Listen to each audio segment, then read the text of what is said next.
All right, welcome everybody. We're here for Co-Creative No Code's office hours, Wednesday, August 4th, if I'm not mistaken. And we have here two of our members, Jay and Reece, are with us this morning. So we'll get started with Reece's question in just a moment. But if this is your first time joining us live here on Facebook, or if you're watching the replay, maybe on Facebook or YouTube, we do office hours every day of the week, Monday through Friday, on Mondays, Wednesdays, and Fridays at 10 a.m. Pacific time, and on Tuesdays and Thursdays at 6 p.m. Pacific time.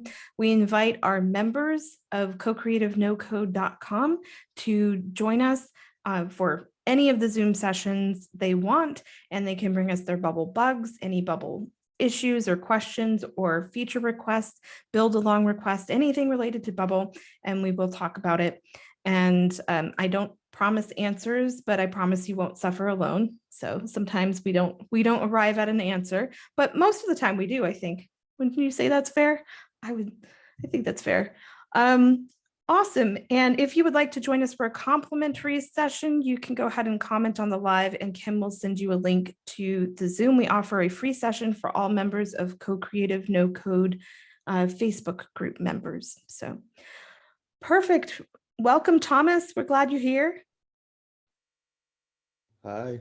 Yeah, and we're going to start. I'm glad you're here, especially you and Jay, because Reece has a responsive issue that he wants to work out.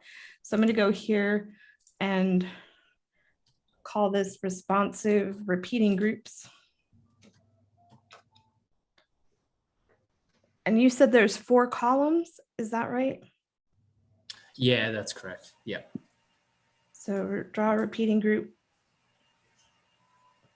And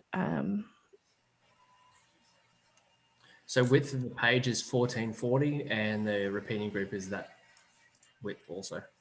Okay, so the repeating group is as wide as the page, and the page is 1440. Yep.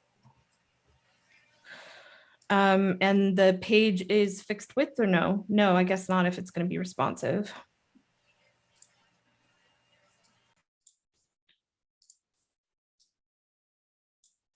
Okay. And then how tall is the repeating group?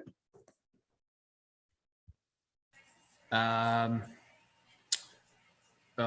God. Sorry, hang on, I should be looking at it. 1 second. It is 604.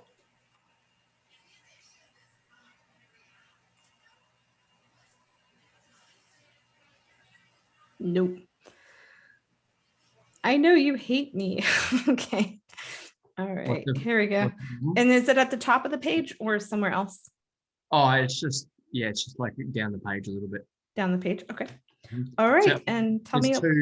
There's two rows as well. Yep. Okay. Yep. And what next? Next is there's just for the sake of making this easy, there's just a group, just one single group within that within each one,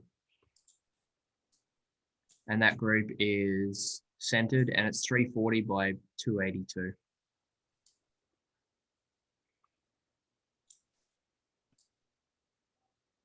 $340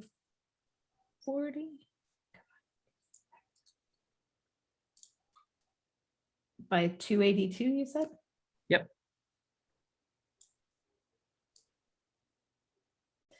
And is it also centered vertically? Yes, and horizontally. Okay. There we go. Cool. So I think if you color that a different color so we can see how it reacts. Don't empty repeating groups that don't have information like by default not show? Yes. Okay. Yeah. So yeah.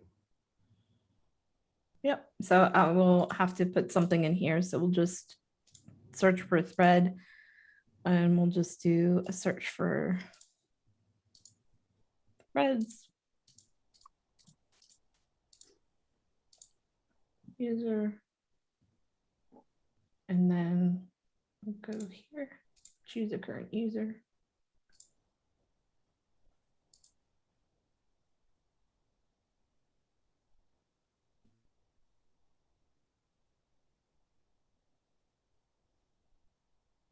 So what's the Okay. goal? What are we aiming for? Yep, well, we're going for making this responsive, and apparently I don't have enough things in here to show. In what way though? Like centered or to the left? Yep, Reese. Yep. So it's the page width is 1440. The whole thing is centered, and it's like it just gets to the 1440 resolution, or at least the the 1440 resolution. Fine. So So you mine want to doesn't. keep them centered though, right? Yes. Yep. So mine doesn't do what's happening there right now. As I close my page, it just like removes one of the cells. It doesn't shrink it or anything like that. Oh, that's because that's not fixed width, is it? Are you not allowed to show us or? Yeah. Just not for now. I'm not. He's keeping it under wraps. Gotcha. Okay, we'll just start at 1440 here. So at the resolution that you like put the page automatically, like it's even showing, I think it's over to the left because there's room left over because there's only 3 things. So let me go make some more things. Have you tried looking at the repeating group and the elements within by using the box margins that like explains? Reese? Sorry. On the responsive settings, when you click on an element to the Mhm. top left, there's a thing that says box margins, and it usually describes what's going on above, to the left, to the right, and below it. Like it describes what elements are interfering with it. Oh, okay. But yeah, I mean, there's no interference with any of the elements. It's just that as you shrink the page down, the boxes actually disappear. They don't stretch. They don't do anything. What I was hoping, Go ahead. yeah, what I was hoping for it to do, like it would leave. So let's say that there's room for the 4 boxes. As you close it down, even before the edge of the browser reaches even close to the box will disappear, and then there'll be 3 boxes, and then there'll be a giant space there. So you want when you're collapsing it, you want the spacing to maintain a good distance. Yeah, and for it to remain centered, and if possible, drop the box below the other one. Yeah, usually has to do. I was dealing with a similar problem. That usually has to do with the size of the element in the repeating group, and then if you look down on the responsive settings, you have to set something in the actual property editor. So go in the responsive settings. Can I get access to this? Is that possible? Just Yeah, so I you can- already have access to it. Oh, cool. Sweet. So I think also make that fixed width, that 1 box in there if it's not already. This one? Yep. Oh, it is fixed width. Okay. Rather than make that fixed width, you might be better off trying a cell width minimum on the repeating group. I have a setup like this on perpetual flowers. And the way I did it, I'm not saying it's the only way or the right way, is the repeating group. It has a cell width minimum. In my case, it's 320. And then within that, the group, which is like your shape, it has a minimum width of 99%. Mm-hmm. Is that what you wanted? Yeah. Yeah, that looks good. Nicely done, Jay. Oh, it took some time. I bet. So what did you set there? So I took the minimum width off of here. I don't know if that made a difference, or the fixed width. I don't know if that made a difference or not. I'm going to check real quick. And then I think it actually was working a little bit nicer with it not checked. So leave that unchecked for the group within. And then for the repeating group itself, we did the cell minimum width of the width of this group here. Yep. it's like totally separate. You actually have to do it on the repeating group. I Yep. remember. So And when then- when you close that, you see how they just sort of disappear. How do you make them fall beneath? Well, they did. I've Oh, small specified block. only 2, and so it'll scroll. Oh, okay. How do you? Because on desktop you can't really have it scrolling like that. Like you'd want it to actually scroll down the page instead. Or is that scrolling down the page and I'm just not seeing it? Like, No, it's scrolling within the repeating group. So Yeah. I think what we could do here is you could probably make this, I'm just going to try it because why not? We're here. So just try making this longer, which is adding space at the bottom of the cells. So if like, is it this most of the page? well, I mean 1440, but then if you look at it on a bigger monitor, the 1440 obviously fits to the middle of the page, and then there's space on the right and left hand side. Yeah, but I mean, is the repeating group the same height as the page, or like almost as high as the page is tall? No, not at all. No. Okay, so there's other things beneath it that you need to be able to scroll to. Yeah, so like because these are for matches, right? And when people create them, I just want the repeating group to keep filling up down the page as much as required. Right, so then if I just undid what I had here and made it, I think you said it was 604. Yeah. So if I leave it at 604 and then I just put the rows here to 8, right? It looks kind of funny here. That's not what I quite remember, but I'm just trying to think like, because you just want it to force the page to go longer when Yeah, when these are more things are collapsing created. underneath each other. Like you want to Yep. increase the number of rows. I'm not sure. I don't Guess, know if we can do that. Yeah. can't you in layout style, I guess, fill the page? I forget what it's called. Oh, full list. Yeah. When you Yeah, use it. that's true. We could do that. Let's see. That's a I know you're good not the point. biggest fan of it, but Oh, that might be the simple. Yeah, that might have been a thing. Yeah, That's it. That's it. Thank you. Yeah. Okay. Thank you, Thomas. Yeah. Welcome, Sander. It's been a while. We're so happy you're here. Hello. We Yeah, missed you. It's a long time ago. Yes. I'm so happy you're here. How are you doing? I'm fine. Thank you very much. Good. And Reece, did that wrap up what you needed? You know what? I'll try what we've just covered for now, and I'll see if that achieves the results I need. Okay, awesome. So, thank you so much for that. You're so welcome. All right. Jay, you were next. Great. I have, I'll Two stop sharing. You can problems. share. okay. I've got 2 problems and the root cause is the same on both of them, but I don't know how to go about them. Hold on, I'm opening. Okay.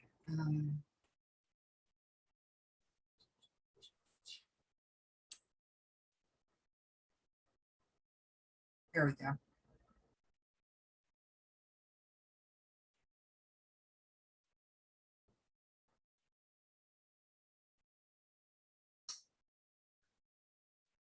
Can you guys hear me? Yep. Okay. Yeah, the share screen got hung up. Hold on just a second. I'm That's almost okay. there. Here we are.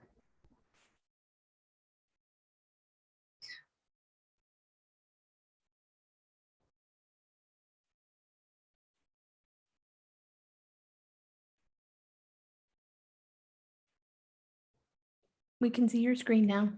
Yeah, it's hung up. Give me just a second. That's It's fine. thinking. Nope.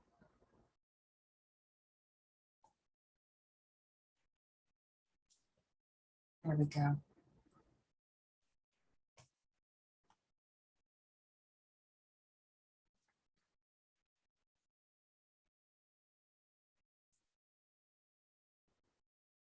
Okay, my computer needed to take a break. It's been at it a long time. I've been working on fixing all these headers and I doing feel its pain. stuff. So this is based on the data structure that we've talked about before.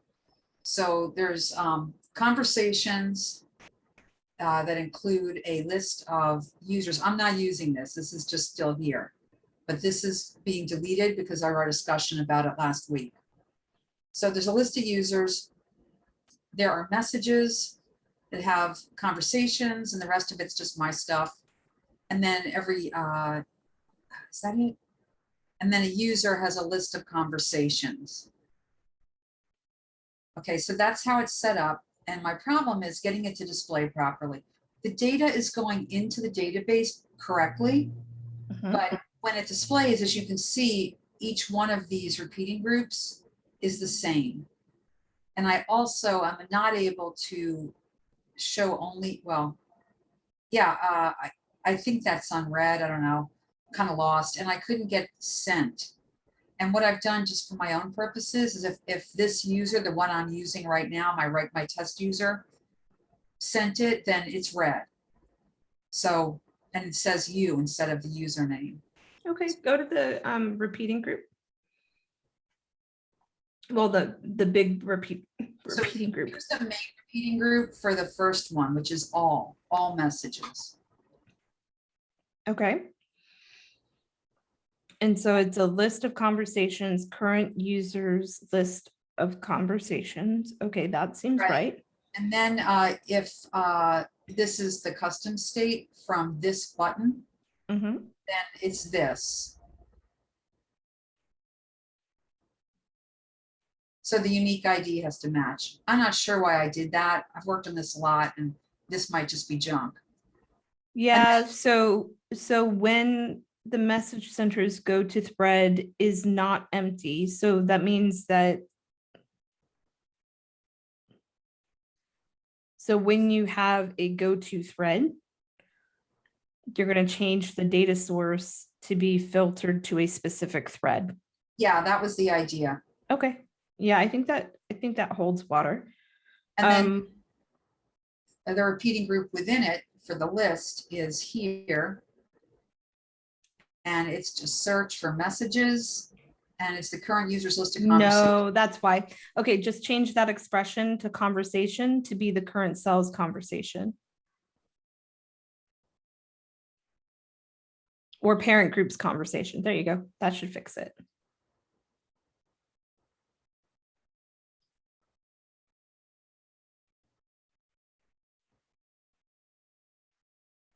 It's not right. Okay. So let's take a look at the data, because I don't understand why it's showing that. So messages.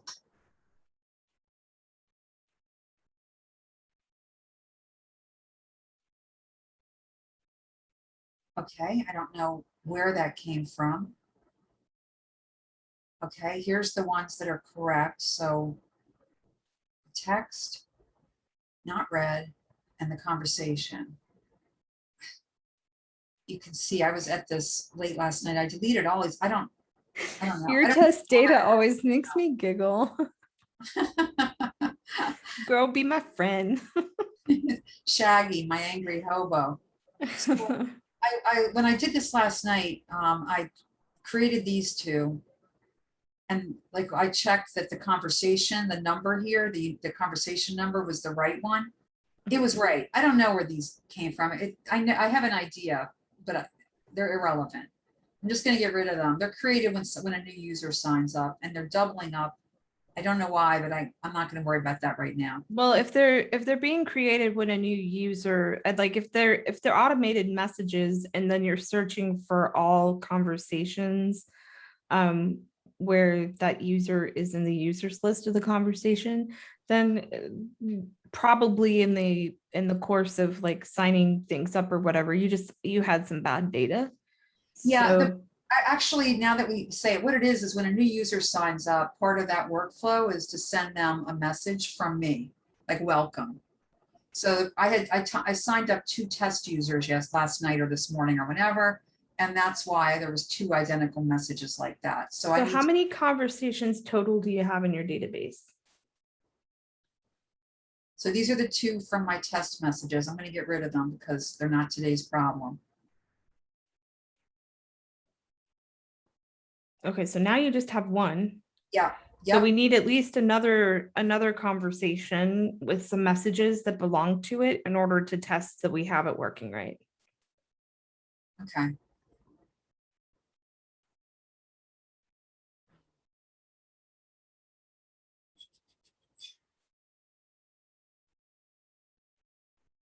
I'm gonna run as you. Okay. And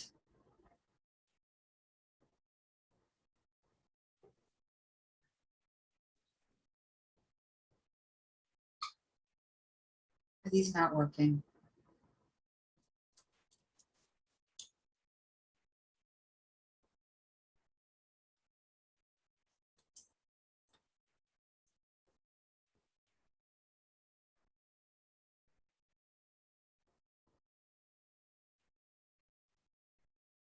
Notice your username I gave you? What is it? WWTD. Oh, yes. I love it. Okay, something is not right here. But let's see if that works. Nope. Something's broken. It's always something. I don't know why this is broken. It wasn't broken yesterday. This is like totally new.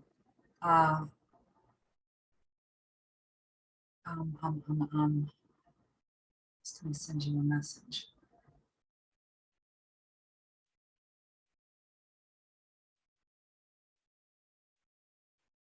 I'm trying to find a space to send you a message from.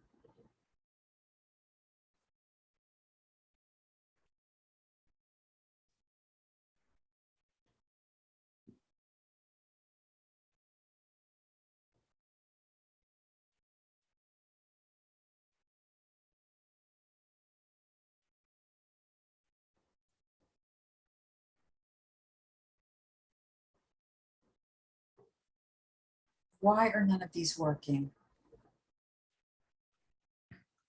That's weird. What's not? You're trying to send a message? There, all of these, many of the things in here get something, get username from the URL. Oh, got it. And you're looking for. So I must have broken something last night. I'm sure it's something little because because I hope it's something little. It's all little. Let's see. Don't sweat the small stuff. It's all small stuff. Even when it feels tremendous.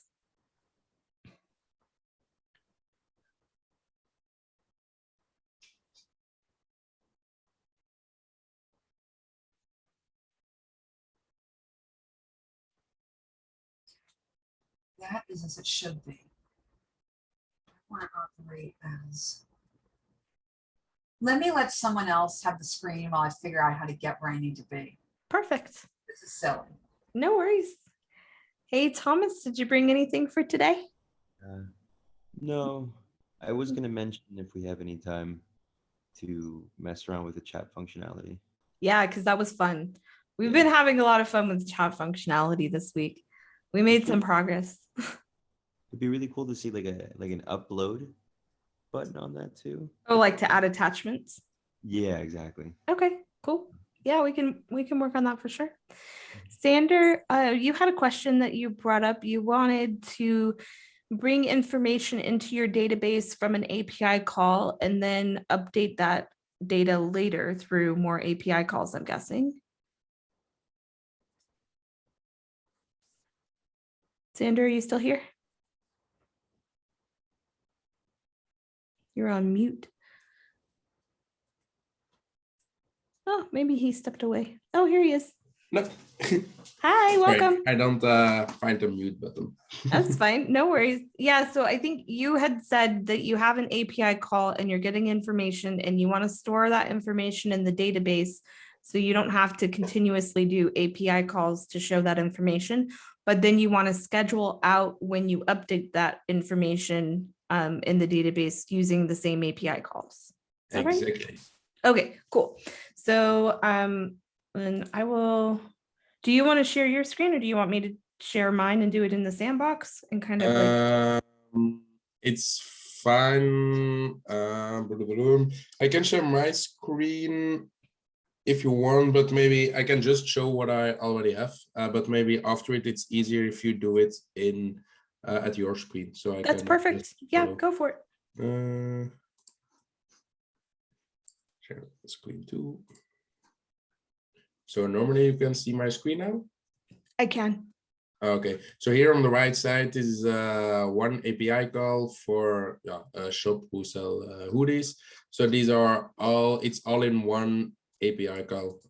It's one kind of hoodie with Different a lot of sizes. different sizes and Different the colors. color and the type of the hoodie. But as you can see, it's a really long list, and that just one hoodie, just in different measurements and colors. And we have a lot of this. So it's too many information to do it through the API.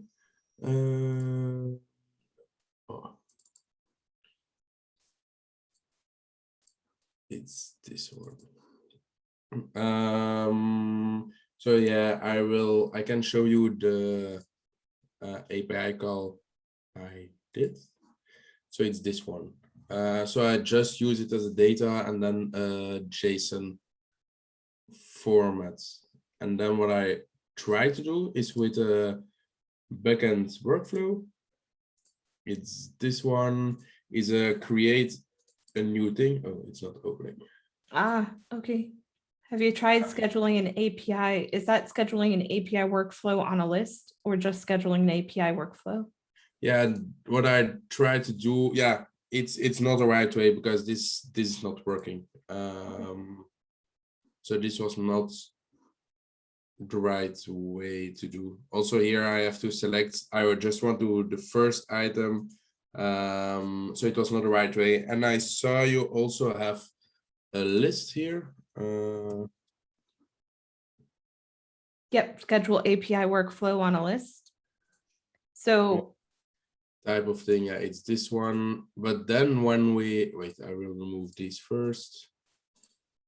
yeah, so I might on the first API workflow, I might actually like do a call, like an action call to the data to the API as the first action, and then in the second step, do the schedule API workflow on a list. So you'll create a second API workflow, and then you'll send the list into that workflow to operate on it. Okay, can you show it from Sure. your screen or? Yep. Stop sharing. Yeah, I can kind of fake it, I think. So shop.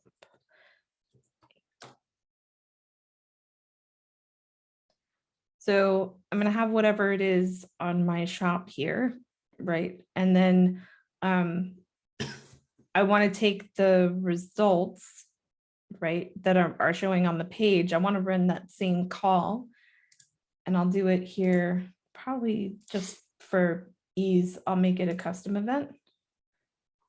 So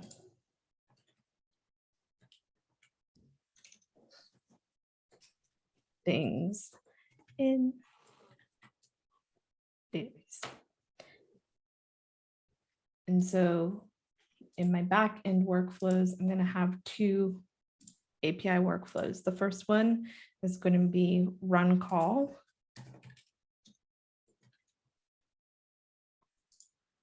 And then the second one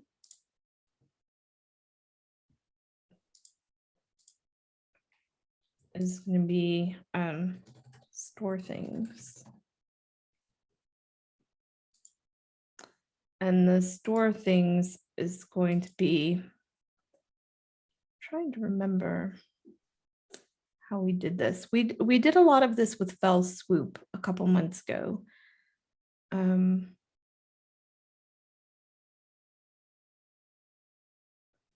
I'm wondering about the data type.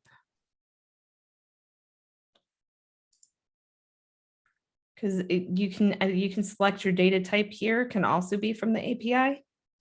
Okay. So I don't have any APIs available here, but you, Yeah, do you want I share my screen again? Is it easier for you if I yep, that's share? fine. Yeah, since you already have the API call set up. Yeah, maybe you can just take over my screen if it's possible. No, because I'm on this thing called a Chromebook and it won't let me. Ah, That's okay. Yeah, so what you'll want to do is go ahead and make the second API call. Yes. So I will call this run. And the other one was update. Store, or yeah, update, Store, that's yeah. fine. Either one.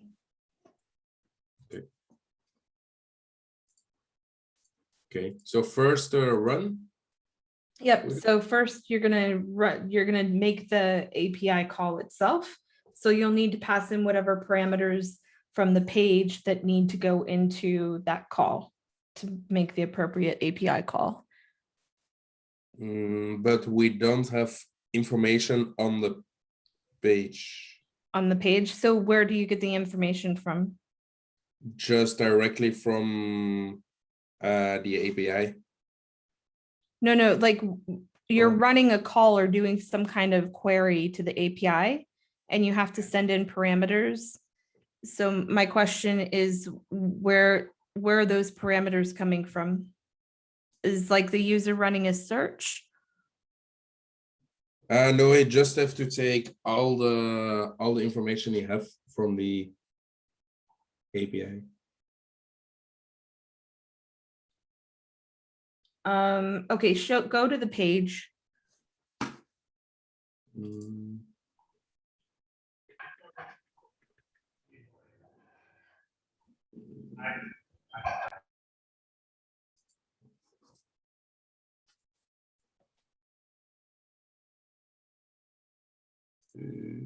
I had it before. Is it in the repeating group? Is where you're making the call from the data source? Yeah, but he should do it each evening. Oh no. He should do it each evening. Again, it's here. So this is the information we want in this repeating group. Okay, so the data source is the Stanley Stella API call get all. That's the call that you're running. And so in your, can you make that call available as an action? Yes.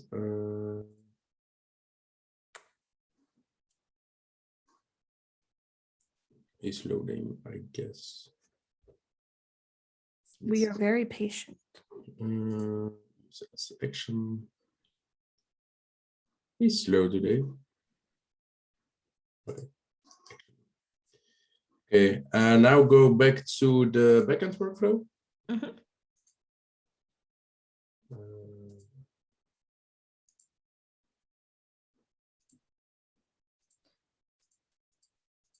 So if you don't need any special parameters, then you should just be able to click to add an action and then run that API call.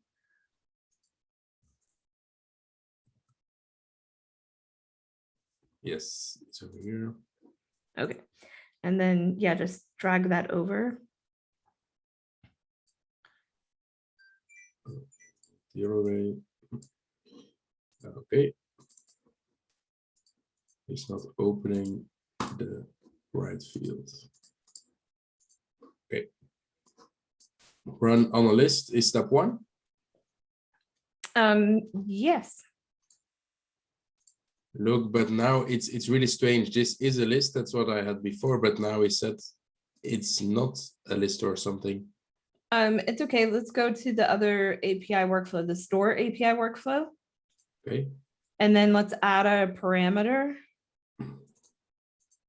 And let's name it whatever you want, items or something. Our product, yeah. And then go to type and see if you can find the API. No. No.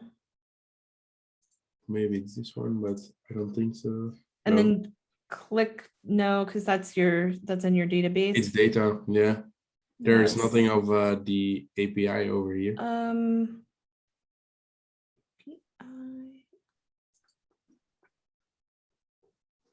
But it's strange it don't say here it is a list, because it's definitely a list like you saw Well, before. go look at the error and see what the error is saying. Sorry, what? The error? Yep, the evaluates to a list of API call get alls. Okay, so it's not unhappy because it's not a list. It is a list. It's just that's the API that you the type of things that you have selected is not the type of things that you have scheduled a list to run on. So go to type of things and see if we can find it there. Where like it's a Yeah, type. maybe. There you go. So now it'll be happy. then- Okay. And now we should store. Schedule dates should be, Current date and time. we want to do it each day. So should I +1?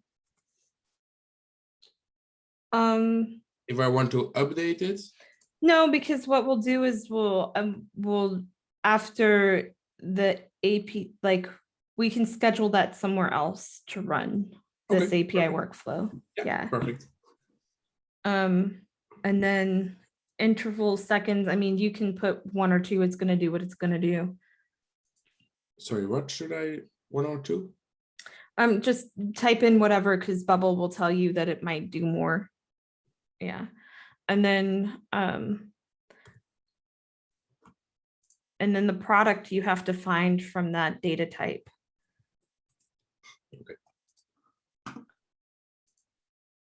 So result is step 1, and then whatever the product is. Well, that's the data type that we said is the API is expecting. So why it's asking you to specify a product there is because we put on the API workflow store, we put a parameter there. So maybe we But- don't need to send that. No, indeed. Yeah. Okay. So then, yeah, and then the workflow that you want in order to store things in the database, you just put it in the store. So like create a new thing. Yes. Yeah.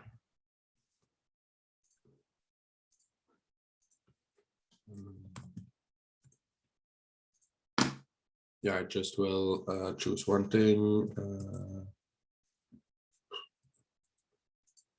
Yeah, I get a lot of things. Yeah, it doesn't matter. Start name. And then what should I do here?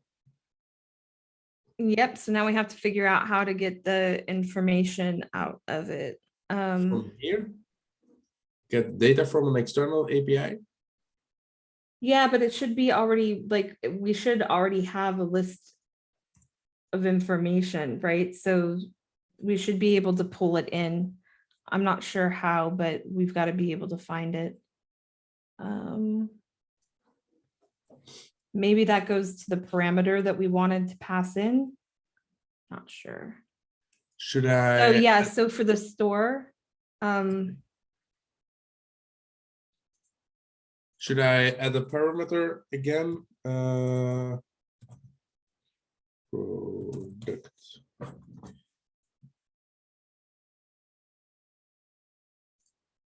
We'll try this. no, because that's in your own database. We need the list of things coming from Okay. the API call. So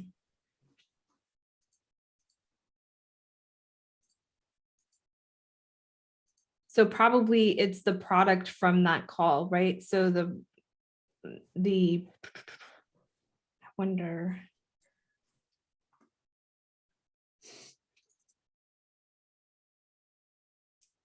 Let me ask real quick and I'll see.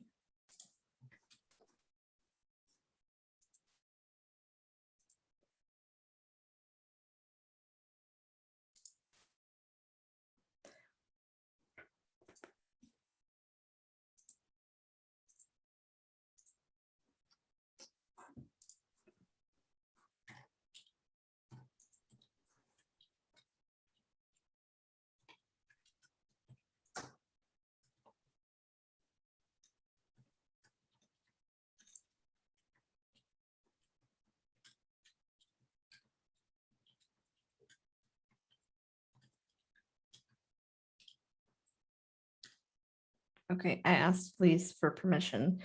And maybe we can use her fell swoop as a reference for how we set that up. But if I recall correctly, we did the part that you have now under the first API workflow. We set up the schedule API workflow, store on a list, and then we did a search for everything. And then the parameters. Okay, so I think what we needed to do is we need to add all of the parameters in the data formats that you're going to be putting them in. So go to the store again, and then go to create step 1, and then take a bunch of those off. Let's just leave one of them. I will do it again. Yeah. That'll It be was easier. stupid thing to add them No, up. you're fine. Also, you know how about add all fields, right? Yeah, You yeah. don't have to do each one. Yeah. Okay. So what type of data is that in the database? Is it text? Yeah, just text. I will be checked to be sure, but yeah, it's most of them just the prices, but all the rest are just text. So, Okay, so go back to the workflow itself and put in like the workflow, not the action.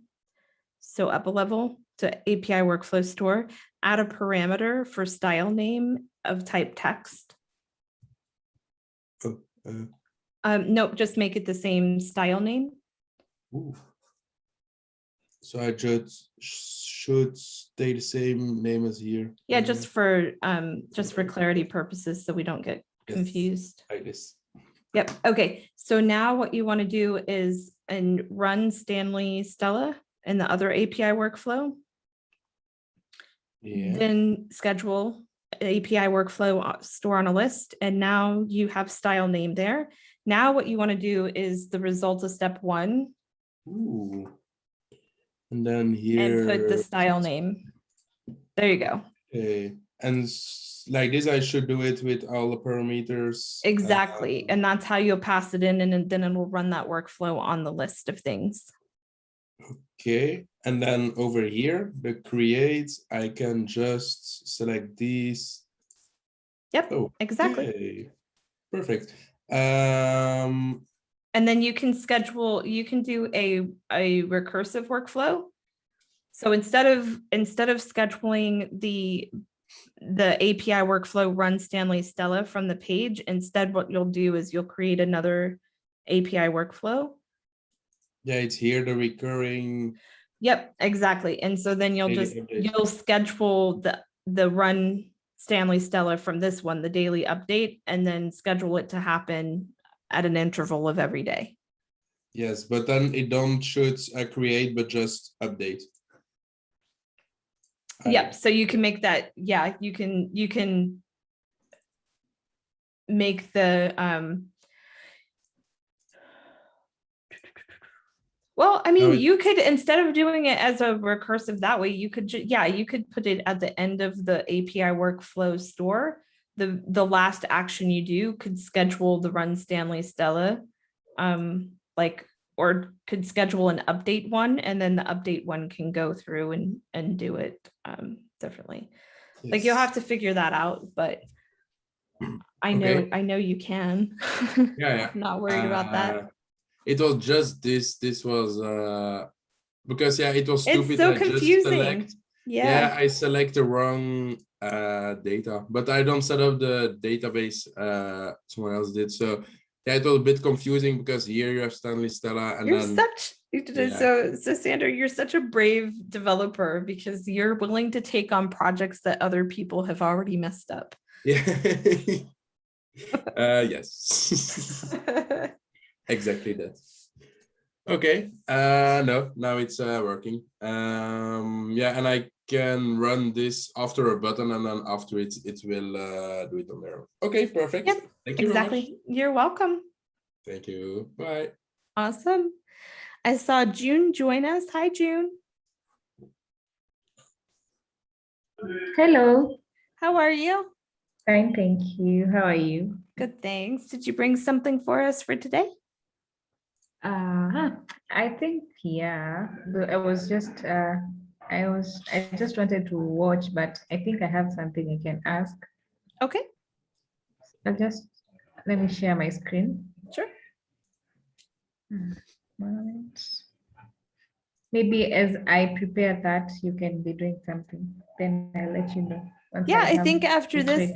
did anybody else think of anything else? Or are we all good? Hey, Tonya, I just had a follow-up question. Sure. So I managed to get that working now. It's a lot better. However, how do you center it? How do you keep the repeating group centered when it's it sort of pushes one of the boxes down to the next level? Oh, I thought it was doing that already. The repeating group is the exact width of the page.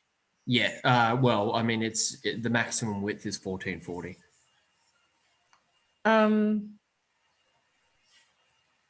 Well, so I didn't set a maximum width, but maybe it did automatically. Let's see, responsive RG groups. Here, so what I have is the repeating group is matching the width of the page, so it has to be centered. Yeah, but as you decrease the size, you'll notice that. Actually, how does yours work? Because mine doesn't seem to be.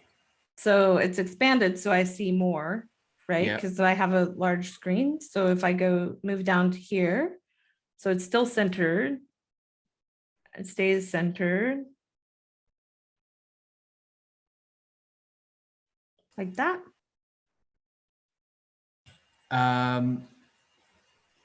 So that might have to do with your fixed width. Mine is set to fixed width. Does that change yours?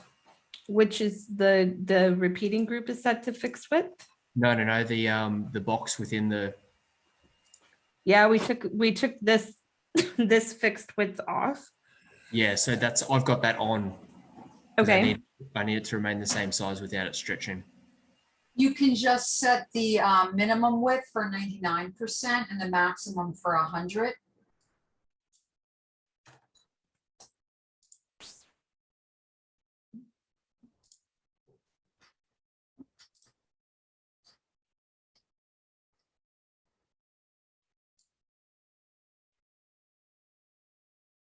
That.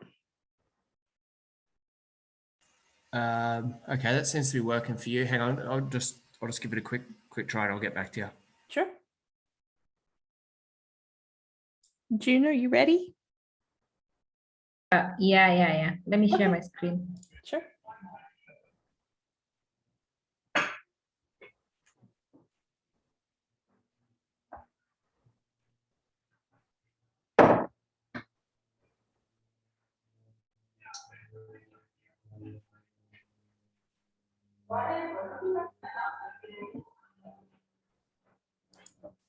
So I hope you can see. I can. Okay, so okay, I think I'll figure out this one, but when I load these settings, it doesn't really come to the top. It loads, and I don't get quote spaces here because there's not really something here, and yeah. There's probably some space between your groups in your main group. I tried searching that, and I tried even moving it to the top, that workflow. It's not working. Let me just move to the dashboard. I tried looking for that space, but I can't really find it. It's tricky. It can be very hard to find that space, honestly. I've spent my fair share of hours looking for that space. Okay, so maybe I can do that offline if it's just that space. Bubble is very literal. So if it's being pushed down the page, it's because there's some space above that group that's not being collapsed when you're when things are hidden, right? Okay. So that's what you're looking for is the space. Generally, it'll be either space between the groups themselves, or it'll be space at the bottom of a group that's no, it's probably space between the groups themselves, because you're not showing something you're not supposed to be showing except that space. Yeah. So maybe I can check that offline. Sure, of course. Yeah. Otherwise, I'm okay at the moment. Awesome. Well, we'll move into a build along section. Do And we we're can gonna- we get back to my message thing first? Do you Oh mind? yeah, of course. Yep. Great. Thank you for reminding me, Jay. Well, I'm gonna totally remind you. You're like, don't leave me, Tonya. I've been waiting. And sorry, Tanya. I'll also just quickly follow up on one last question after Jay's done, if that's okay. Yeah, absolutely. Thank Go you. ahead, Jay. You were good. Okay, so I made a couple of other conversations, and as you can see, like, this is fine. This is fine, but then when we get down to here, it's just the same thing over and over, and I don't know why. Oh, okay. I wonder if that could be a non-hiding, a group that's not supposed to be displaying. Because I've got the 3 different groups. I've got one for all conversations. And then I've got, yeah, that's probably sent. Okay, let me hide. Okay, let me try again. Nope. Well, you hit it in your editor, but you didn't hide it from the page.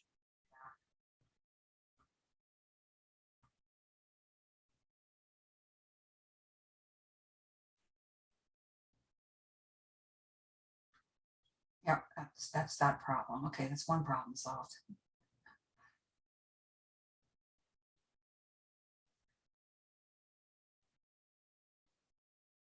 Okay, so this is now correct. This not correct. And this not correct.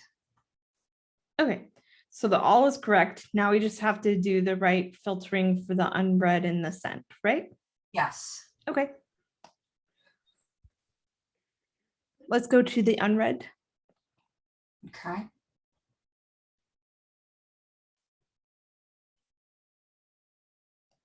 And then are you tracking the unread on the message itself or on the thread or the So- conversation? You mean where is the data field? Yeah, like how are you tracking whether something is read or not? I'm pretty unclear on that, actually. So I put a mark red in here. It's not working. Okay. Because it's hitting conversations instead of hitting the message. And I'm not sure how to, like, what is the proper user experience to do it elsewhere. Okay. Like, you know, I'd love some input on that. Yeah. So probably a do when action when the message element is visible and the red does not contain current user, then you run the workflow to make it red. Did that make any sense at all? So So usually we do have instances that you'll notice where you can mark something as red, but I think the best user experience is generally to go ahead and detect that it's been read and mark it red once it's been visible on the screen. yes. Okay, and so you do when the condition, so do when you're the group that holds the message and shows the message is visible.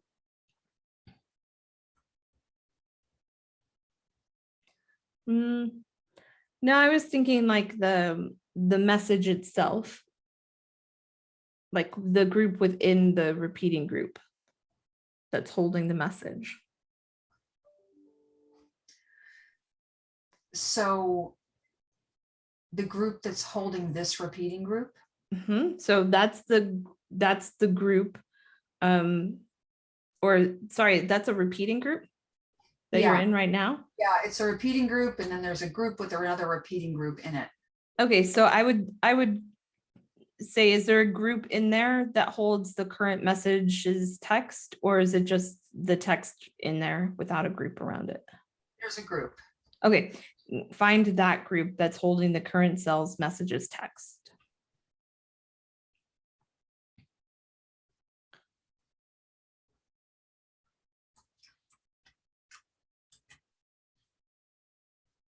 It's not here. That's because it is in a repeating group. Let's think here. Okay, so when repeating group contains, so when the repeating group that's holding the messages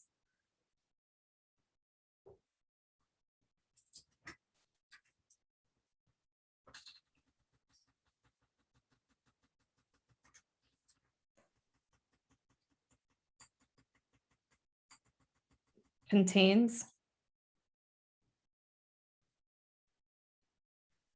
do a search for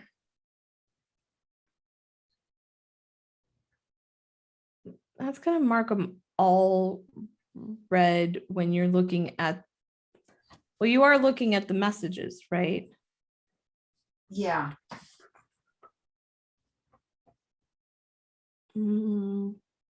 It's like if you don't scroll down the list, I don't want to mark something red that hasn't actually been read. yeah. Generally, you do this when the user clicks on a thread to read the messages. Like you wouldn't show all of the messages in the same repeating group.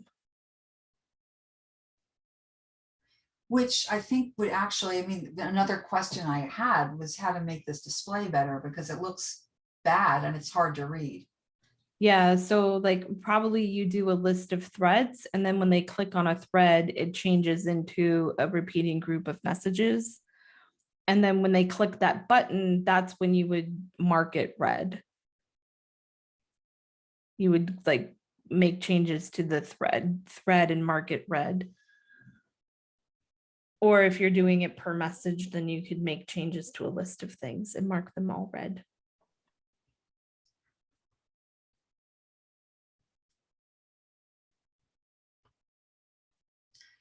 Okay, so I need to hide these then for now. Well, you would actually change the repeating group. Instead of searching for messages, you would instead of showing the messages in there, you would show the name of the thread. And then when they click on the name of the thread, you would show a repeating group for the messages for that thread. So that means that there's a problem with the data structure. I don't think so. Well, there's no way to, when you say thread, or we're talking about a conversation, right? Right. You already have a repeating group for your conversations. You just need to show the name of the other person in that repeating group, and then put an action on the group in that cell where when you click it, you switch the view to just that conversation's messages. Okay. Let me do that cleanup and I'll hit you up on Friday. Sure, of course. Actually, maybe this one will be simpler. Let me show you the other. I have the same kind of problem Sure. with my Friends Center. I just haven't wrapped my head around lists, although I really like the power of them. That's really obvious. But when I'm working with getting to display, I'm struggling a bit here and there.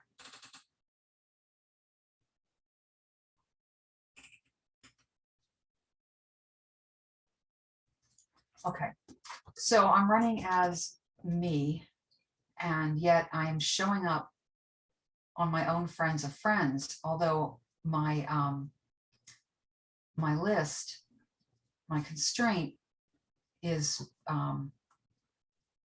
pretty specific. So here's the constraint: current users list of friends, list of friends. This is my friends, minus the list of my own friends, minus the list of my current friend requests. I don't know why that extra list of friend requests is in there. I couldn't get any further without this erroring out. And then minus current user. And yet this is the current user showing up with the wrong avatar. And a lot of times. Okay, so first let's add unique elements, because that should at least keep it from showing up more than once.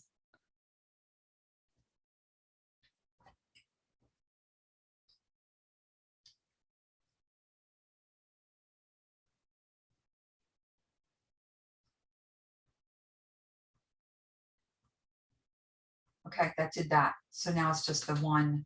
Just the one, okay. And then go back to the data source.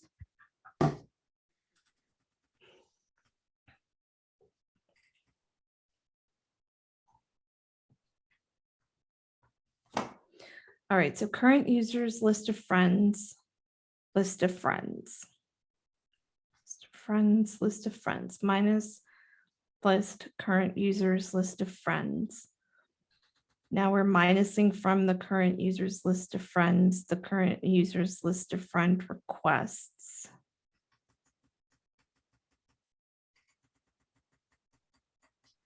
Okay, and then we're minusing, I think.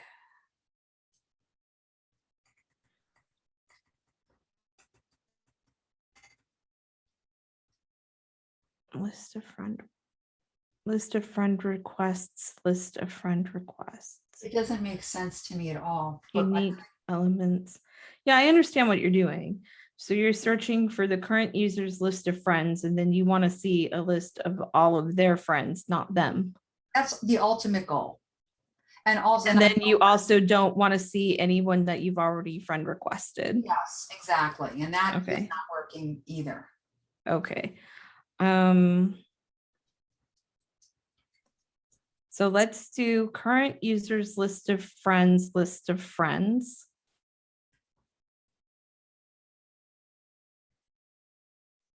And then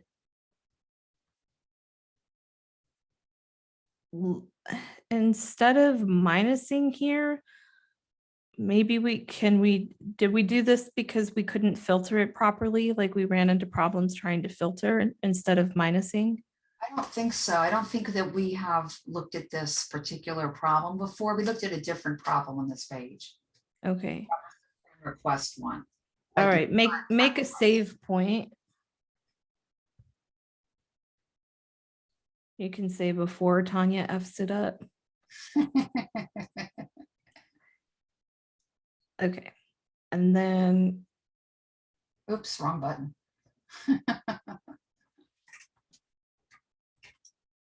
Okay. okay, and so let's clear that data source for now.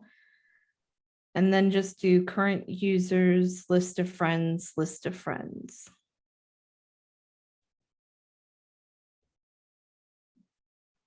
Now let's try filtering.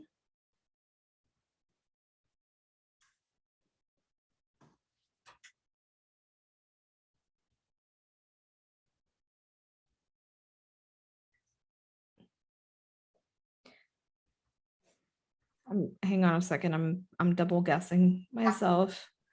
Let's just minus the ones that are already your friends. I think that's a good idea. So go ahead and just change that filter to minus list.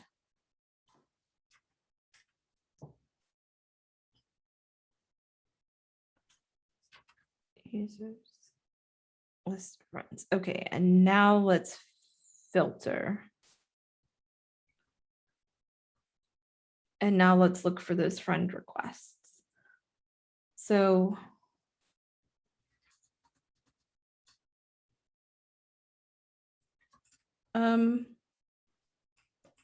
no, I don't think so. So list of friend requests, like that's going to be a list of, like right now what you're doing is you're looking at the list of friend requests from the friends, but we want to look at the current users friend request, right? Yes. Or does it matter? No, I think it matters. The current user has already asked to friend somebody. They don't want to see their face again. They've already asked. Okay, right. So, but I guess what I'm asking is the list of friend requests is always the current users list of friend requests to other people, or when you friend request somebody, does it add your name to their friend request until it's accepted or rejected? When anybody tries to friend somebody, then there's a new friend request created with both their names in it. It's got a list of users. Mhm. And then each person is added to the other's user list of friend requests. The other users. Okay, then we can use this. And this one would be doesn't contain current user. Okay. Oops. So if that's how you're doing it, then that was probably the simplest way to achieve that result. No, the list of friend requests doesn't contain, The current user. yeah, unless is the list of friend requests, it is a list of friend requests. Okay, so it doesn't contain, do a search for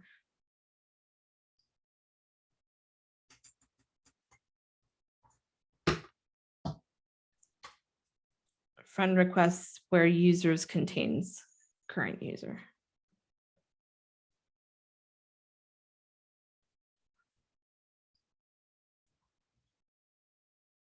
So then this would be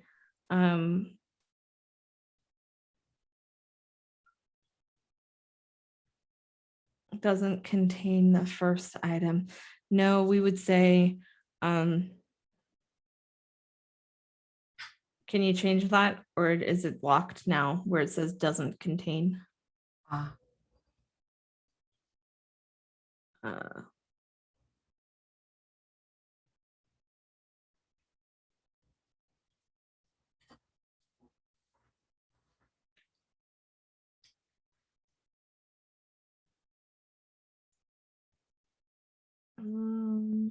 List of friend requests doesn't contain. I don't like the structure of that.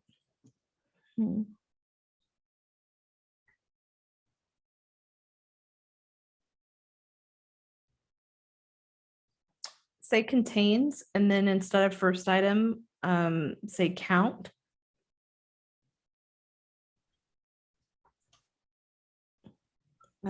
Is 0. Maybe. I don't know. No, it hates me. Search for friend requests count. Search for friend requests. So let's just delete that altogether. Oh, sorry, I just meant that one part of the filter. Go ahead and add the filter back. We're just gonna go rogue. We're gonna do an advanced filter. So we typically don't like advanced filters because they slow down your page. So advanced would be, yeah, do a search for friend requests.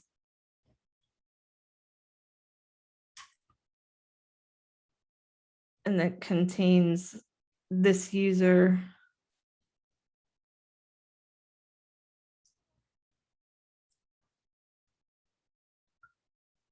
And then add a new constraint.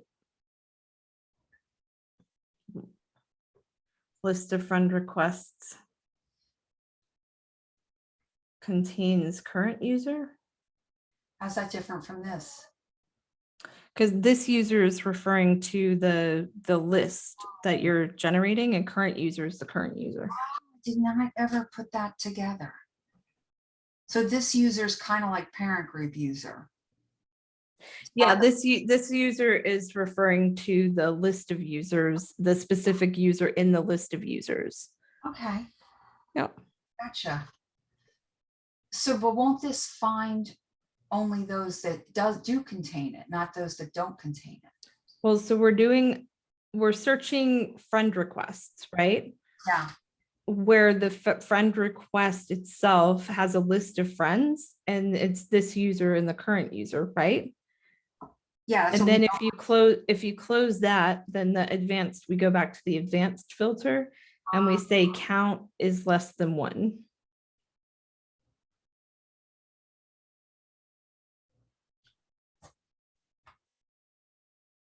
Okay. It likes that. Yeah. Let's see. I don't know if it worked. We're hoping so. And then we also will probably need to put that unique element. Nope. Nope, it hates me.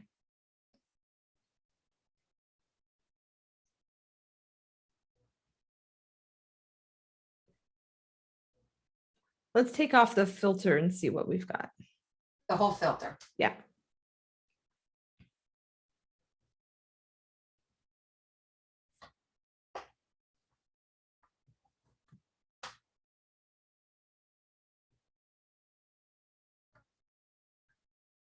Still doesn't like me. Let's go back and check the references Where? in the repeating group. Make sure it still makes sense. So it's referring to parent group's username. That should be fine. Yeah. All right. Let's take out the minus list.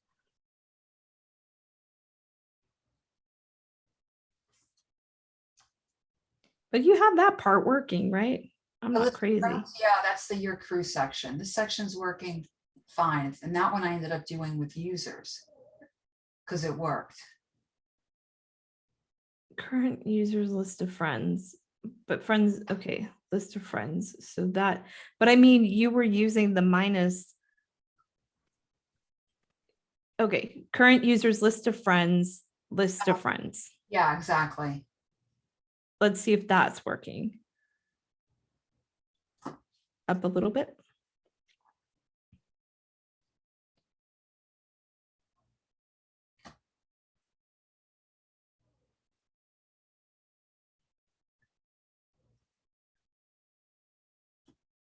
Okay, so that's working.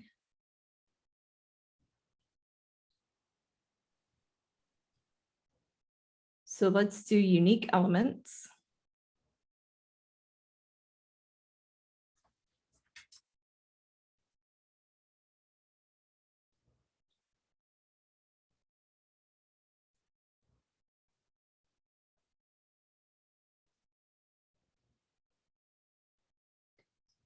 And then let's filter.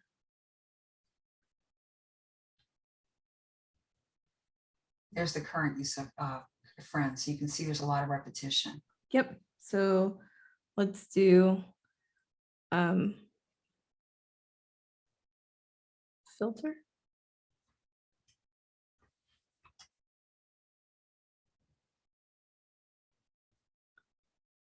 Where the list of friends doesn't contain current user.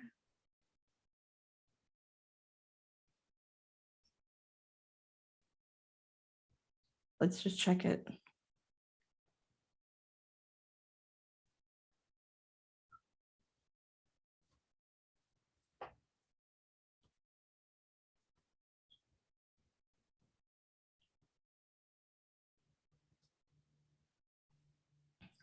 There's the current user. So friends of friends. Yeah, but we're just checking the friends of friends doesn't contain the current user. Okay. And then go back to the filter and then do unique ID. No, just add a new constraint to the current filter. So then unique ID is not.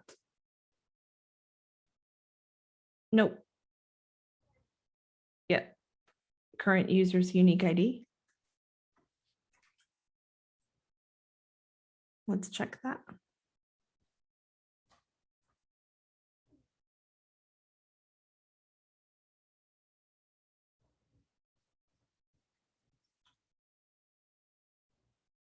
Okay. And then did that work? We don't see ourselves in there, right? Yeah, so I'm gone from that, which is good. And honestly, at this point, I don't know if there's who else should be in there. I don't have a ton of users in this database, so I need to Okay. go back to data and make Cool. sure. The next step, I have an idea for the next step. So once you add some more sample data,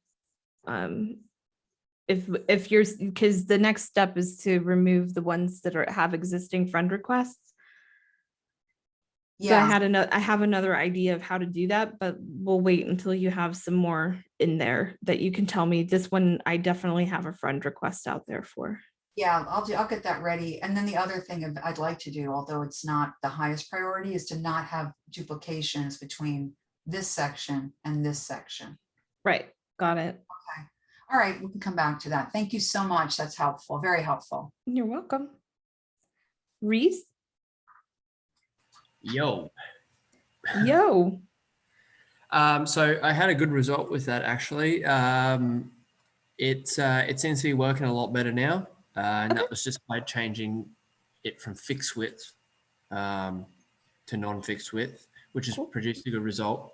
However, how do you, so obviously it's trying to keep everything centered, but it spreads the boxes out quite far from each other. Is there any way to keep it centered but keep those boxes closer? Not if you have them fixed width, practically fixed width, Yeah. Yeah. because the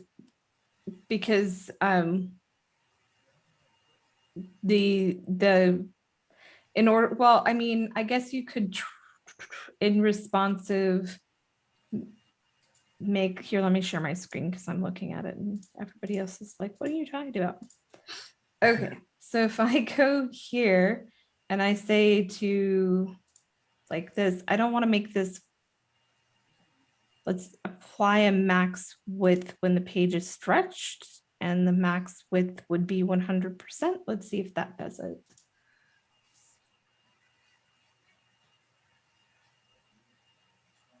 Like that. And then it's gonna have the like gaps there because you have this practically fixed. Yeah. But at least it's not like when you stretch it out here and you have all 4 groups, it's not terrible, I don't think. Mm-hmm. Thomas, are you working on our chat without me? Am I in trouble? No, not at all. I love it. I was just like, why is it telling me to refresh my page? I haven't done anything. So Okay, well that's a good enough solution for me for now. I did have one final question about repeating groups and the group that it's in. So I've got a repeating group with players in it, and it goes down vertically. So there's no, as you add people to the repeating group, it pushes. Sorry, when the list of users is empty and there's only one user in it, it makes the height of the element shorter, but I just like to keep that element a fixed width. I mean, a fixed height. Do you know how to stop that from occurring? okay, you want to keep things a fixed height. Usually we do that by making it fixed width, but You want the object in the repeating group to stay the same height, but not the same width? No. So I've got a list of users, but the repeating group only shows, rows that have some content in it. So when it doesn't have content, Yeah. the group that's surrounding it, I've got it set as like an overlay for a background picture, and unless the 5 rows are full, the overlay won't be extended enough to cover the background picture. So it just leaves like a giant gap at the Yeah. bottom.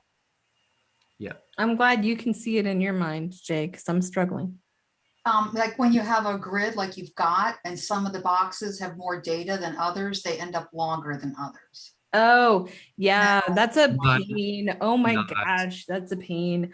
No, that's not it. Oh, that's not it. Okay. That's not it. No. So You're talking about if one of these is missing. So like if I go into my data here and I delete one of these. No. So if you just go back to that page and just make one column and just maybe center it. No, like actually in the, on the back end. So it's only just one column. Oh, okay. So, One column, one row. okay. Yep, and then just center that somewhere, just so that we can just, drag the whole element. Sorry, resize the whole element so it's just like into the center. Like this? No, the actual repeating group. Sorry, I should have said that. Yeah, what I don't understand. What are you asking me to do with the repeating group? You want the repeating group to be not full width of Yeah, the page? not full width. Okay. Oh, hang on, let me try to grab it. Like this, and then I center this repeating group, okay? Yep. So you can just imagine you've got a couple of rows of users. Let's just make that 4, for example, just so that we've got a couple of users in there. Like the things here, the list to 4. No. So the rows. See how it says rows? Just change that to 4 Okay. or 5. Actually, we'll just match what I've got here. Yep. Cool. So if you put that repeating group inside another group, and then, oh God, here we go. And then maybe give that new group, expand that to the full size of the page.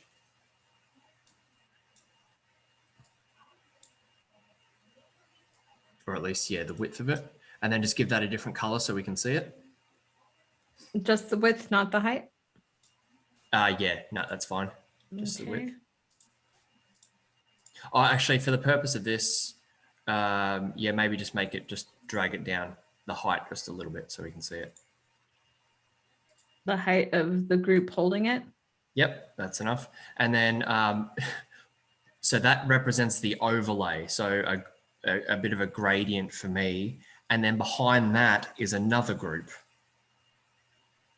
Okay, and that other group behind that has the actual picture, so it darkens the picture. Okay. Yeah. So what happens is if there's no data in that repeating group that you have there, the height of the overlay, it gets smaller. Okay. So it reveals the photo underneath.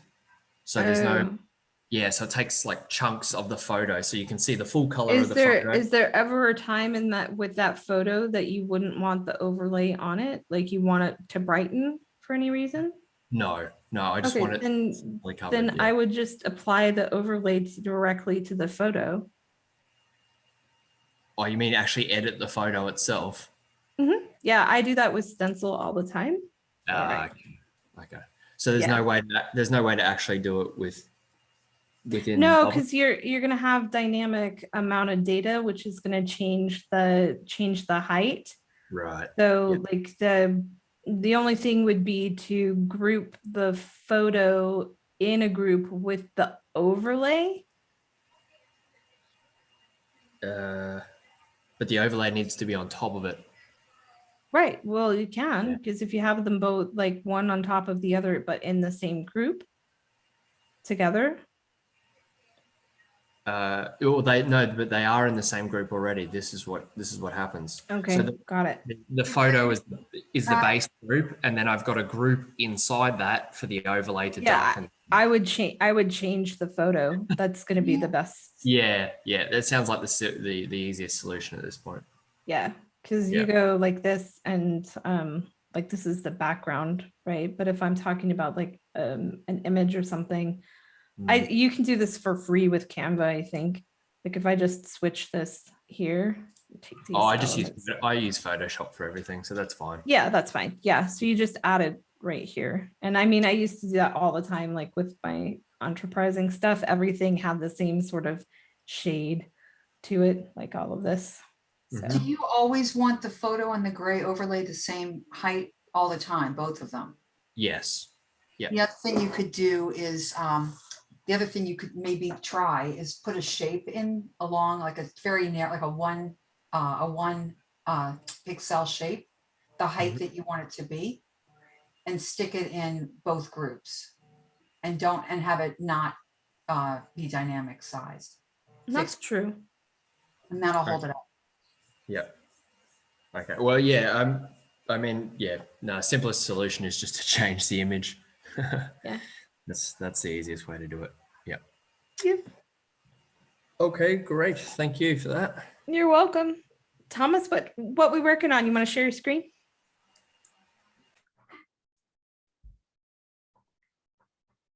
Yes. I'm unable to preview because I don't know like the username and password stuff. Oh, yeah, you just go to the data and you run as the Preview. Toyosa one.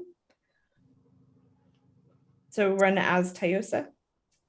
This one. Yep. Oh, cool. Okay. Yeah. And then username, password. Nice. I'm so secure. Very safe. No, that's the default that's set by Bubble when you're on agency mode. Oh, that? Okay. Yeah, on an agency plan. What's going on? Oh, that's your chat. So because I couldn't preview, I moved some things to the right. Oh, these are all conversations with. They're all going to say the same thing because I was initially like I had just to get them to show up. I was creating one every time you clicked on a thread, but now I took that off. So it's not creating more messages automatically. Yeah, okay, gotcha. I don't know why this is still not so spaced. Yeah, well, that's pretty much. I was just trying to get everything to align better. I was trying to get, you as a woman, Yeah. in this case, on the right, and then the other on the left. Oh, got it. Okay. Yep. And I was gonna ask if I could download a plugin so I could just wrap this. Yeah, of course you can download whatever plugin you want. Cool. Yeah, on the agency plan, that's one of the features is you don't have to pay even for paid plugins. Yep. Nice. That's awesome. So you can be experimental.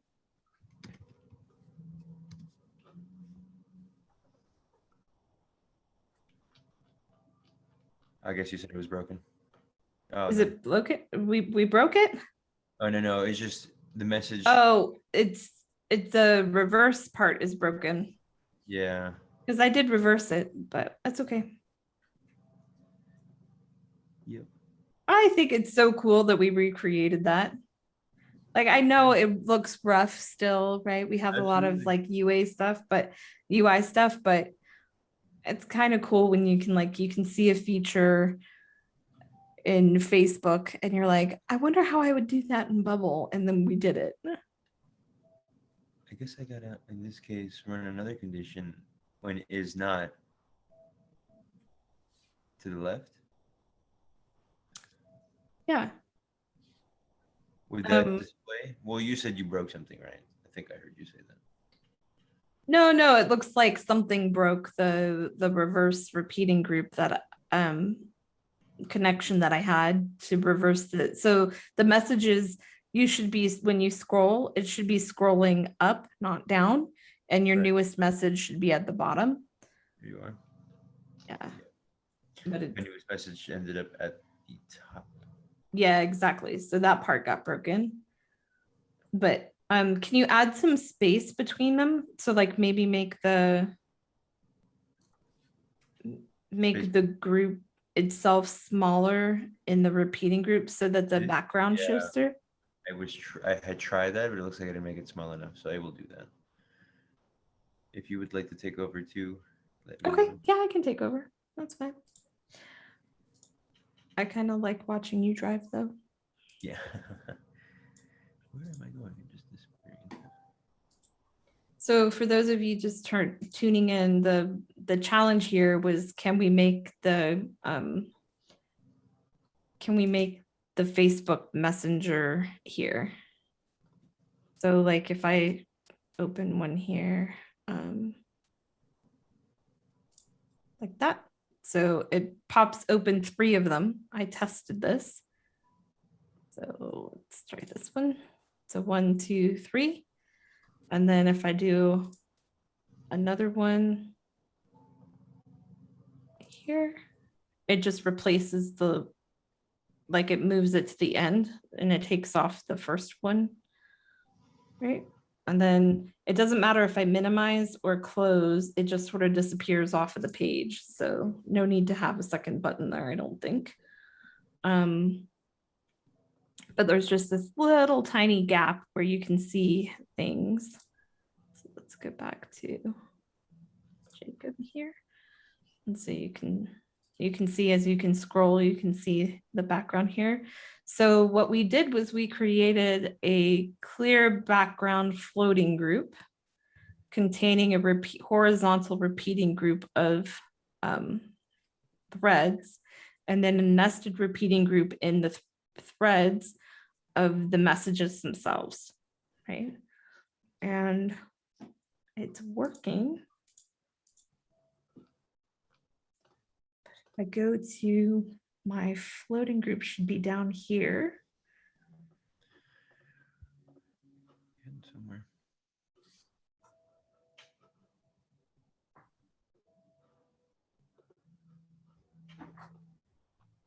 So Thomas, did you make this physically smaller On on the floating group within the repeating group? Yeah, right now I'm doing that. I'm making it Okay. small, but it seems it's still very large. So making it smaller now. Okay.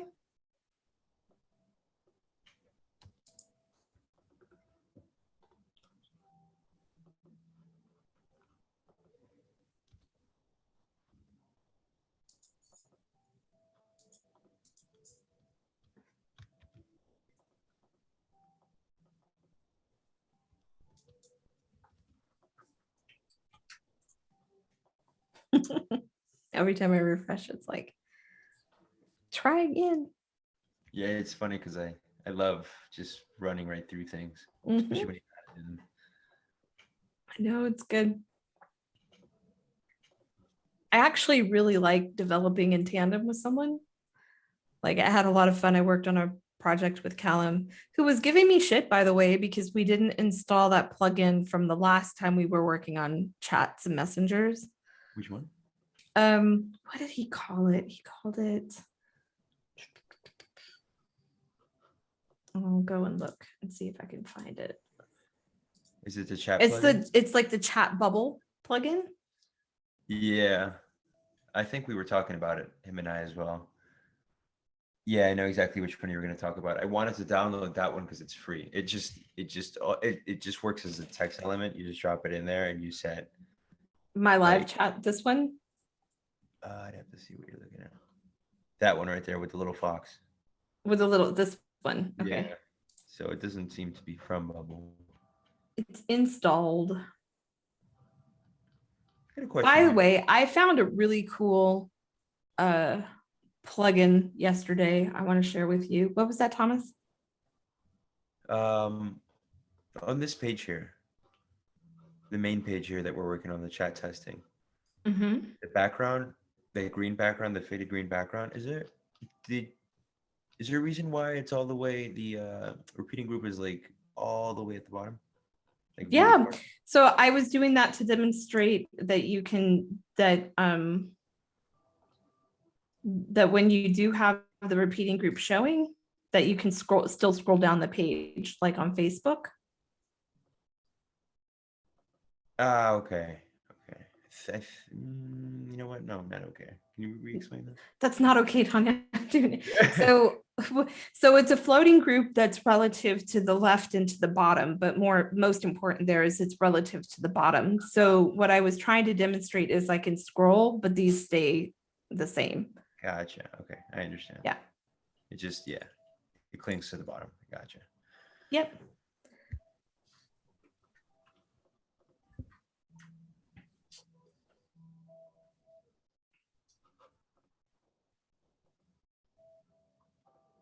There's still, it might just be the actual responsiveness.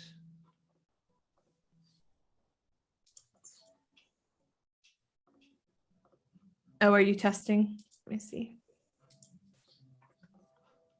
Yeah, so that's what my question was. Are you doing it from here or from the reusable element? From the reusable. So you're changing the size on the reusable, right? Okay, so what I want to do is I want to change the size on Why is it showing to the right? the page. Very strange that it's showing to the right like that.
I feel like Maybe a it's because it's not, yeah, it's definitely looks like a responsive issue.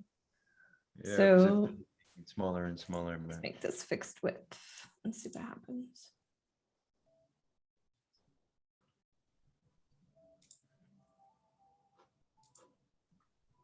That's better. no, I gotta make it wider. Sorry, Thomas. It's all good. I should have thought about that though. No worries.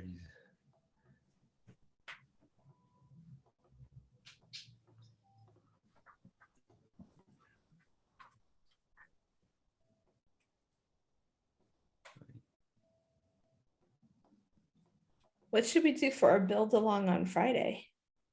That's a good question. It'd be really cool to. I haven't yet looked at it, but just kind of see what we can run with backend lists. Oh yeah, Dude. just to start a backend list and see how far we get. Yeah, see, like just mess around with a crap load of data and just see how it runs. Okay, awesome. I don't know if that's free though to do. I haven't yet looked at that. Yeah, it's a business expense, it's fine. I think they do have a free tier. Let me go look. Especially if you're working with anything spreadsheet related, right? So Which I do often. yeah. Let's see, pricing. Start for free.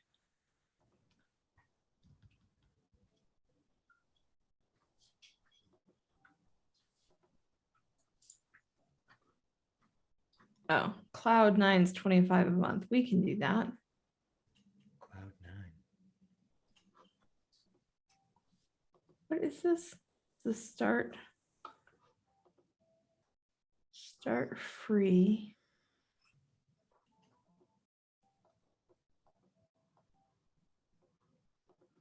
This does not make any sense to me. Why would your springboard be 0 per month, but it's the one that's like, I guess this is the thing we're paying for? That's weird. What's going on? I guess they're not displaying. What's not displaying? Oh, I'm showing, I'm looking at backend lists and their pricing model. You don't like it? No, I don't understand it. It's not that I don't like it. It says you can start for free. So when you start for free, they offer you a 30-day trial of the Cloud 99 plan. Oh, I see. They've gamified it. The springboard plan can be obtained by reaching a milestone in backendless missions or by taking a shortcut in backendless marketplace. Nice. You can build a complete application as the plan has extremely high limits. All pricing is per application. Yeah, cool. I mean, we can start on the Cloud 99 and have some fun. Sweet. I'll get that all set up and ready to go. Nice. So you be thinking about our test case, like what we need backend lists for. Gotcha. Yeah. Definitely. All right. No, go ahead. No, nothing. I was just coming back to the page. Yeah, that looks great. Did we want to expand on this, or Yeah, what do you want to do with it? can we? I don't know if we have enough time today, but at a place where you can upload like a link. Oh, that's right. You Your- wanted to your do an file upload. or- yeah, Sure. Can you fit a little icon. do a little icon, like paperclip icon? So what you've done is you put it on the actual repeating group. You put the X on the repeating group, which closes out the. Yeah, I did do that. Do you want me to do the same thing with the Mm, attachment? No, just put it in the yeah, because it's related to the message itself. So just go ahead and put it in the reusable. Reusable, okay.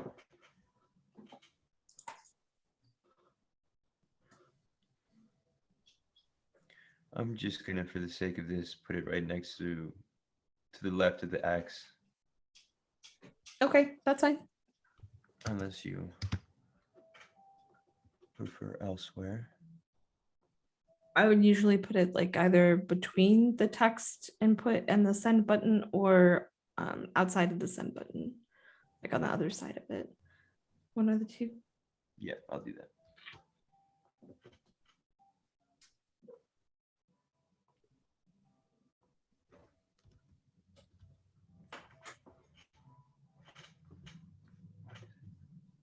Hang on a second. I have to open the door for the cat.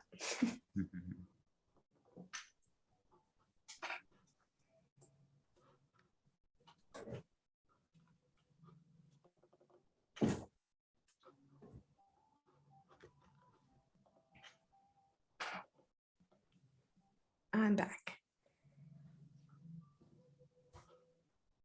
Yeah, that looks great. Okay, so what I will do is I'll go into the chat reusable and I'm going to make a little uploader. Do a file uploader. Right here. I want it to be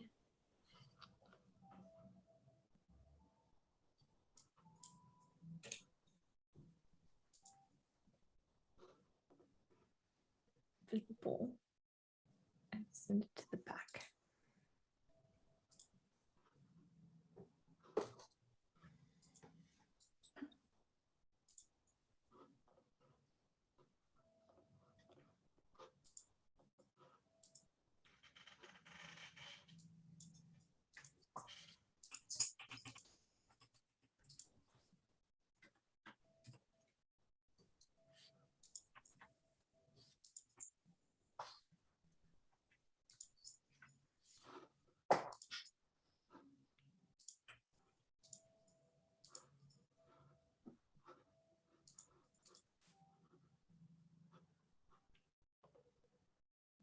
So then we need to have space for it in here.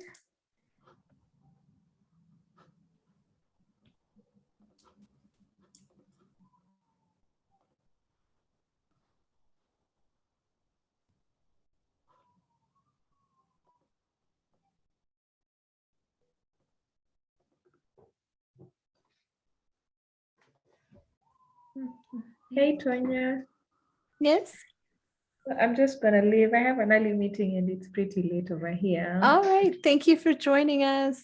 Yeah, I was glad joining you guys. Bye. Yeah. Good night. Good night. Oh, bye. Good day. And good day. Let's try this. I don't know if that makes sense or what. I think we show things. This is like where all of those conditions come in on the Canvas version of this, where it's like it shows a thumbnail if it's an image or whatever. But Yeah. Mhm. I don't know if it'll take this. Current sales message is attachment. It did. And then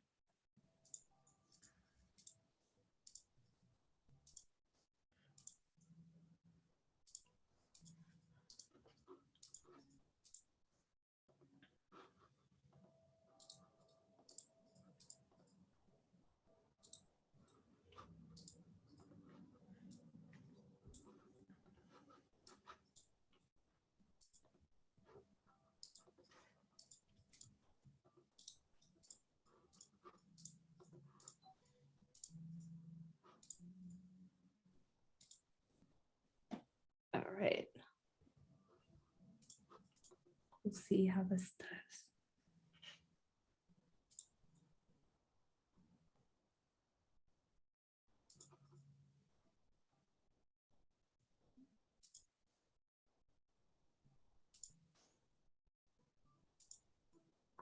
Nope, my uploader's not working.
Oh, you updated. I'm doing it. Let me know when I can test. Go ahead.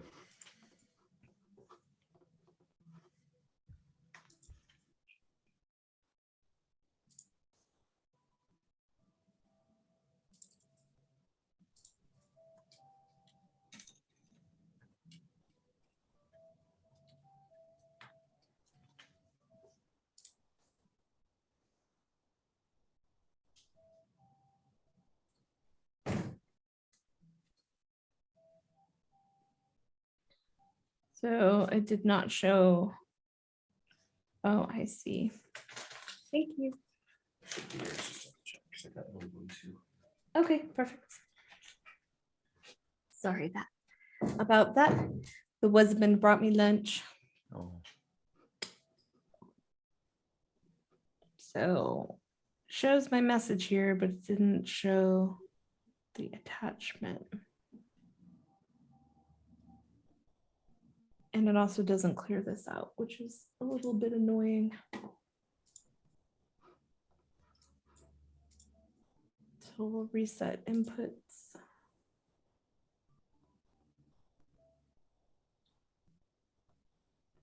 And attachment, file uploaders, value, and then here.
That should definitely be showing that attachment when.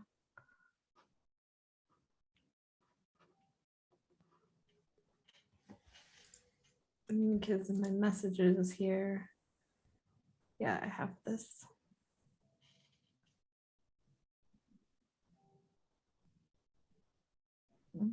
It's mostly that's right. I was trying to figure out why there wasn't the other person talking. There isn't any conversation. Like the other person isn't talking back, right? Mhm. Yeah. Okay. Yep, it's just me. You can sign in as the other person, sign in as Meredith and talk back to me. Gotcha.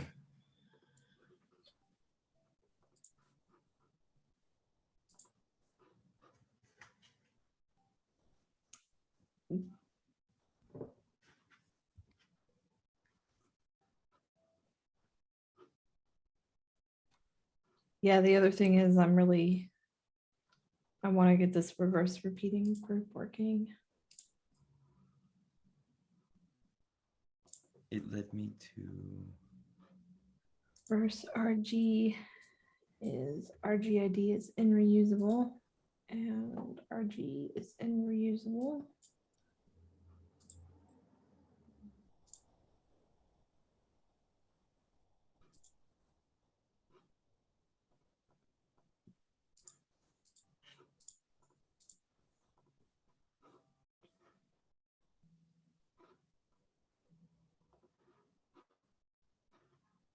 Oh, yeah, it's backwards. That was the problem I was having the other day. It's because I'm technically using two of them. It's upside down. It's not just backwards, it's upside down. Why does it do that? Who would want that? Like, I don't even understand why they would have that as an option. So that's right, but then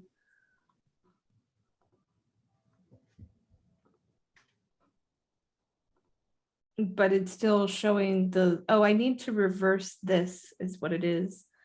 I need to do this one. Create a date, descending. Yes. Maybe that's what I need to do.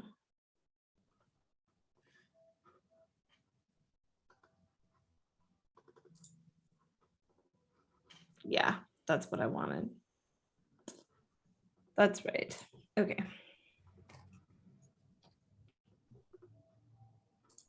And then I'll try this one.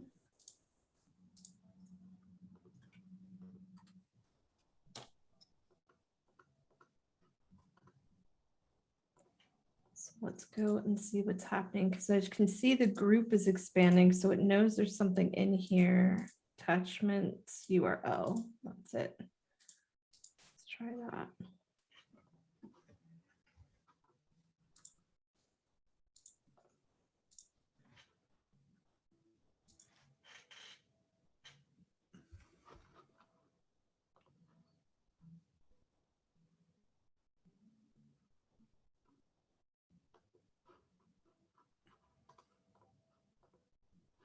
Those are just blank. That's not right. Current sales message. Okay. Attachments URL. Like I'm trying to show something here in the attachment, but it's not working. Because it's not an image, but I'm using an image, so maybe that's the problem. I changed the replaced the text element with another, the plugin chat bubble, and it cleared the text value. The text value was current sales message text. Text. Yeah, that's it. Just text. Just text. That should work. Sorry about that. Didn't realize it would just.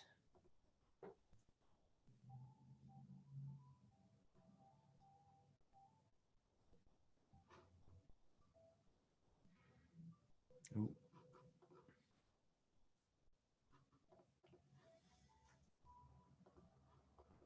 I have to set, yeah.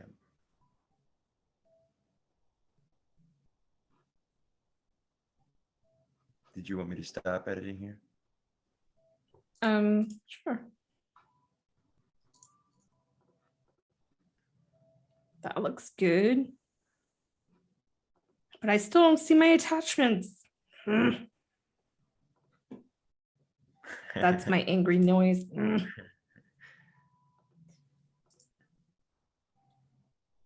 So like I have, this will show when the current cell's messages attachments, let's make this URL is not empty. And then this should show the image, parent groups, messages, attachments, URL.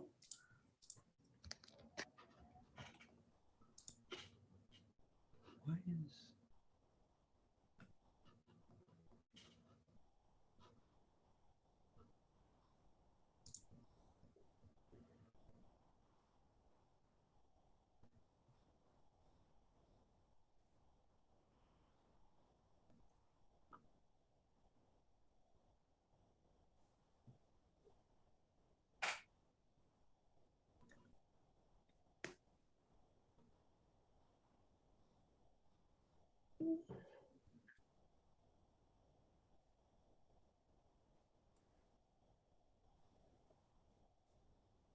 Maybe we'll just make it, I mean, you should be able to attach a file. So what's, what would we put that in here?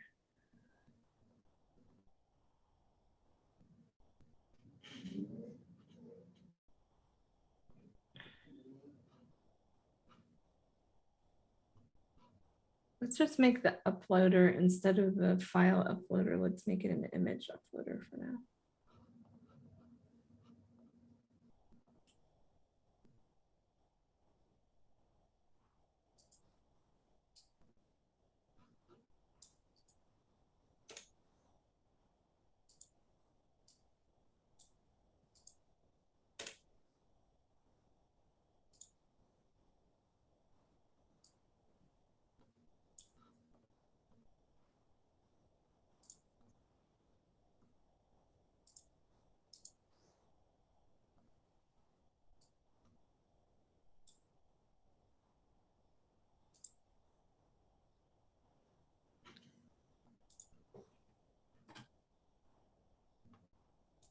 So you put it on within.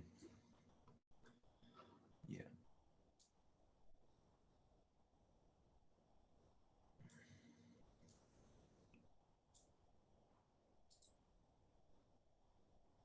It's actually not a bad place for it too.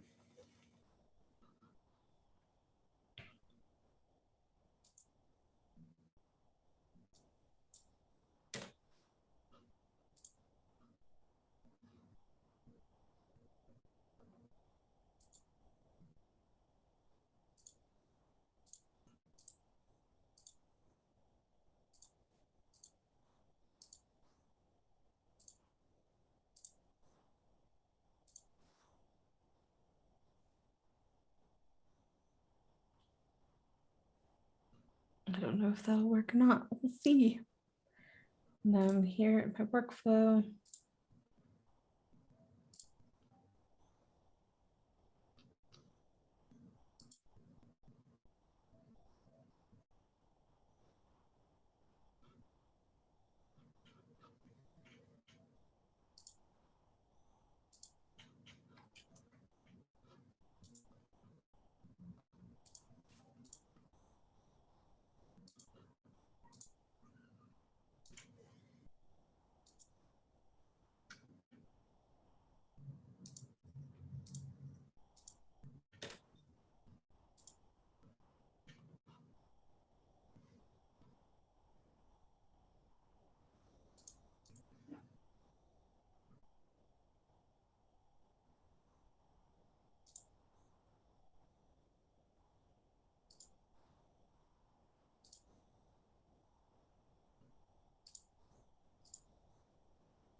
It hates me.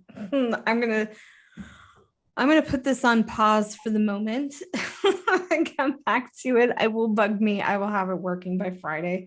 Yeah, I was trying to figure something out too. I was like, what's going on? Why isn't this working? I don't know. Because I could see the little image uploaded there. So I could see it. And then I know it exists. Oh, I know. The conditional, I needed to change it. So the image attachment. Not empty.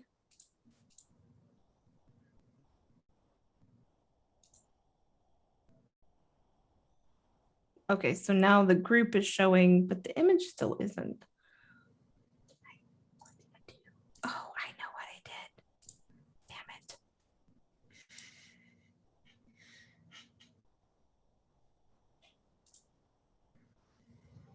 There it is. Cool. Cool. And it could be a regular file too, right? No, I switched it, but I just need to go back and undo what I just switched. I switched it to being a image. So, but I need to take this little border off.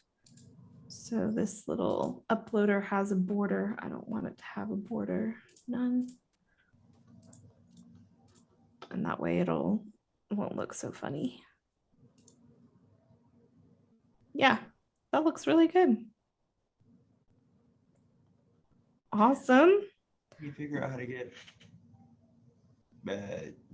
like the person logged in is message to the right. I don't know why. Why the condition works on the from and who, but it doesn't work below. Very strange. I think I have to create two separate chat bubble elements. Oh, yes, that's true. We did see that. Because we've seen it before. You have to have the two different ones. Gotcha. Yeah. All right. Would that mean I would stack one above the other with some slight spacing? Or that probably doesn't make any sense what I just said. We'll talk about this next time. Okay. Yeah. Yeah, but it's looking good. Do you mind if I use this as a reference? No, not at all. Please do. Yeah, I'll take of course. Of course. Sounds good. Thank you. Awesome. Well, everyone, unless there's anything else from the gallery, anybody need anything else before we sign off for the day? No, thank you. Thank you for your help. You're welcome. Olivia. It was Yeah, great to see you, Reece. Yeah, thank you. I fixed a number of those problems, and yeah, it's working a lot better. So thank you. You're welcome. Jay, you need anything before you go? No, I'll clean up my data stuff so I know it's what, and I'll bother you again about this on Friday. Perfect. Can't wait. Yeah, I'm sure. It's it's no bother. So yeah, no, looking forward to it. This is the highlight of my day. I love this. So Yeah, that's a nice part of the day. yeah. Awesome. Well, thank you, Reece and Thomas and Jay and June and Kim, all for being here today. Did we have anyone else here today? I think that's it. Oh, Sander, that's right. Thank you also, Sander, for joining us. And yeah, we'll be back here tomorrow at 6 p.m. Pacific time. If you would like to join us for a complimentary session, just go ahead and click on the live and enter a comment, and Kim will send you a link to the Zoom. We offer a complimentary session for all members of Co-Creative No Code's Facebook group. Thank you everybody again for being here, and we'll see you tomorrow. Bye-bye. Have a good one. Thanks, Bye. Tony. Bye-bye.